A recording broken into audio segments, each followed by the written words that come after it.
How did the Knights Templar transition into the Order of Christ at Tomar? Have you ever wondered how the Knights Templar transformed into the Order of Christ at Tomar? This fascinating shift is a significant chapter in the history of Southwest Europe, particularly in Portugal. Let's break it down.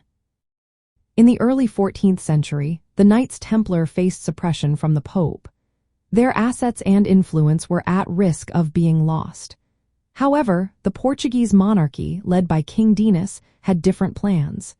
Instead of letting the Templar legacy fade away, he aimed to preserve their resources and power. In 1319, with the Pope's approval, King Dinis officially founded the Order of Christ. This new order absorbed the properties and assets of the Knights Templar, including their stronghold at Tomar Castle. This move was both practical and symbolic. It allowed the Portuguese crown to maintain control over the Templars' wealth and military resources while continuing their mission in the region. From that point, the Order of Christ took over the activities and philosophies of the Knights Templar.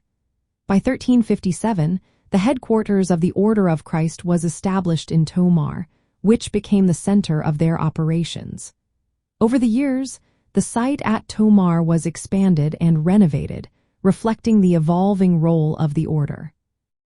During the 15th century, the Order of Christ became closely tied to the Portuguese Age of Discovery.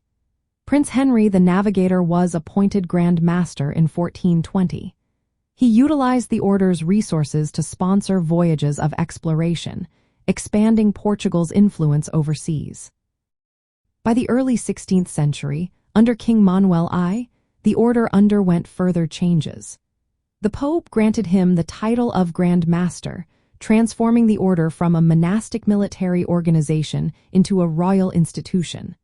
The church at Tomar was expanded, and the headquarters became a symbol of Portugal's openness to the world. Today, the Convent of Christ at Tomar stands as a remarkable monument to this transition. It showcases architecture and decoration from the Templar period, the Order of Christ, and later eras.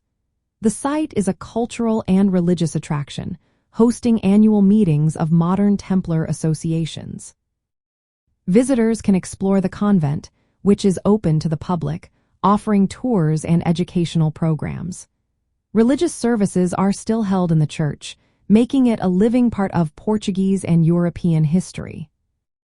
This transition from the Knights Templar to the Order of Christ at Tomar illustrates how religious orders in Southwest Europe adapted to changing political and social landscapes. The story of Tomar highlights how these institutions evolved while maintaining their influence in the face of new challenges and opportunities.